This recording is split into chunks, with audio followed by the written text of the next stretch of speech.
from the back right of our property. Oh, I've got some currants, red currants. They look just about ready. Here is our mulberry guild. It's basically lined with currants along the back, which have been aggressively spilling over into the center, more than I anticipated.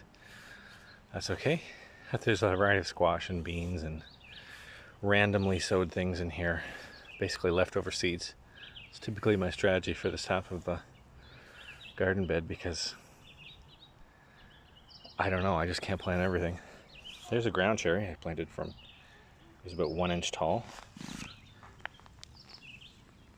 First time planting ground cherry. There's some bee balm there, and I've got a, what do you call that, pawpaw struggling this year. This one is not in a shaded position. This one is, and look at the difference. This one is under the shade of this mulberry. Seems to really enjoy that. And then in the afternoon, it's under the shade of these very tall trees. So I would say it gets 3 to 4 hours of direct sunlight, maybe less. Maybe it's dappled even during that time. Anyway, here's some rows of corn. Again, sabotaged by the abundance of the, my goodness, what are they called again? Currants.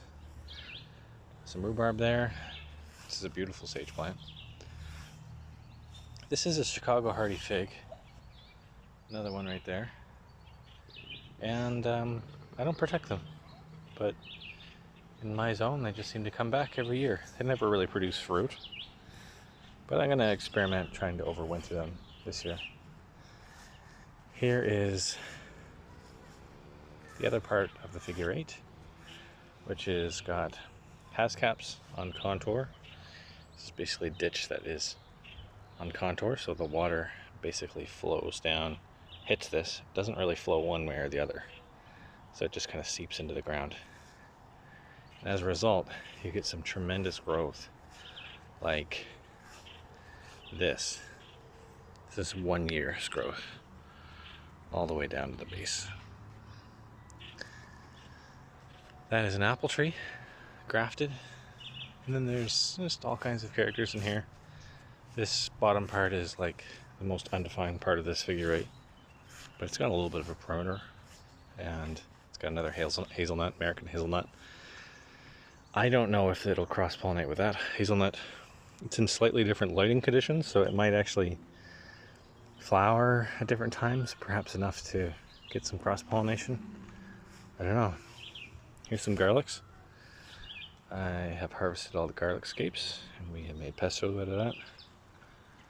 This is sunchokes again. We just love them. Good green material for my compost too. And here's a couple weed plants, actually. Doing great this year. Behind is nastilbe and batch of mint. And also we have another one here, another weed plant. A couple squash down there too. Of course, if you know anything about Canada, you're allowed to grow 2 weed plants per adult. So we've got 3 of them going. 3 of them made it this year. That's about it though. It's a tour of our property. I hope you enjoyed it.